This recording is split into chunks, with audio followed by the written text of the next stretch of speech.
কয়েকটা মহিলা আসলে কিছু বুঝতে চায় না যে আসলে কি হবে। যেমন ধরেন অপু বিশ্বাস আসলে যদি শাকিব খান নাই ভালোবাসতো তাহলে তার বাসায় সে রাখতো না। আজকে তার বাসাতে সে রাখছে এই জন্যে সেই স্ত্রী বড় স্ত্রী সে মনে করেন যে নিজেকে বউকে ভালোবাসে নিজের সন্তানকে সবচেয়ে বেশি ভালোবাসার জন্যে তার বাসাতে রাখছে। আর অন্য কোনো মেয়ে জানে শুনে কখনো বিয়ে করবে না যে তার ২টা বউ আছে, ২টা বাচ্চা আছে, শাকিব খানের বিয়ে করার কোনো দরকার নেই। আসলে শাকিব খান পুরোটাই সারপ্রাইজ দিবে যে অপু বিশ্বাসকে আবার নতুন করে বিয়ে করবে।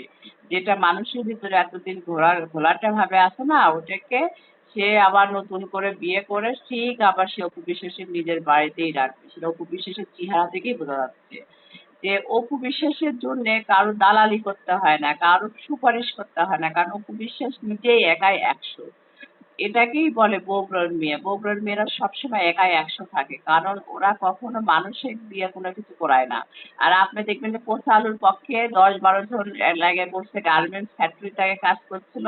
এখন তো কাজ পাচ্ছে না। এখন কি করবে? এখন ওই পচা আলুর পক্ষে কথা বলতেছে। যে পচা আলুই থাকবে। পচা আলু কখনো আসে ওই ঘেঁষাঘেঁষি করে কোনো লাভ হবে না। যখন দেখছে তার মার্কেট এত খারাপ তখন শাকিব খানের বাসায় এসে ধর্ণা দিচ্ছে। ধর্ণা নিয়ে কোনো কাজ হবে না। কারণ অপু বিশ্বাসের স্থান অপু বিশ্বাসের কাছেই থাকবে।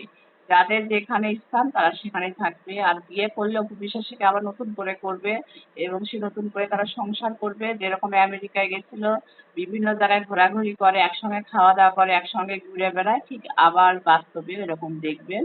আর অপু বিশ্বাসের জবাব অপু বিশ্বাস নিজে দিতে পারে। কারো ভয়ে কারো জবাব দিতে হয় না। এটাই তার নীতি, এটাই তার ধর্ম এবং সে সেই ধর্ম নিয়েই সে চলে। তাতে কারো কিছু বললেও কিছু আসে যায় না।